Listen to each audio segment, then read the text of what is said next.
Yung mga kaprobinsya, tayo po ay naman ay maghukay ng pagtataniman ng upo sa isang area para akyat dito mga kaprobinsya ay hukayan natin at ang itatanim naman natin mga kaprobinsya ay upo mga kaprobinsya na binili ko sa bayan.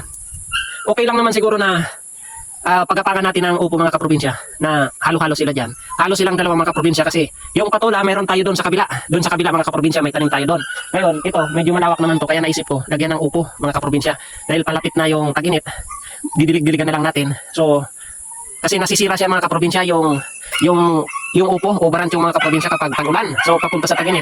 Kaya naisip ko na pwede natin ihalo dito sa puro pagulong natin mga kaprobinsya kasi napakalawak naman ang ating pagapangan dito. Ayan mga kaprobinsya. So tara, samahan niyo kong maghukay. At yung gagamitin natin na pangbasal, yung organic fertilizer mga kaprobinsya, lalagyan natin ng ipot ng ating mga alagang manok, tabo, na inipon ko mga kaprobinsya. Ayan. So yung hukay natin, yan po yung ipangbabasal natin. Yun yung ipapalit natin sa hinukay natin na lupa.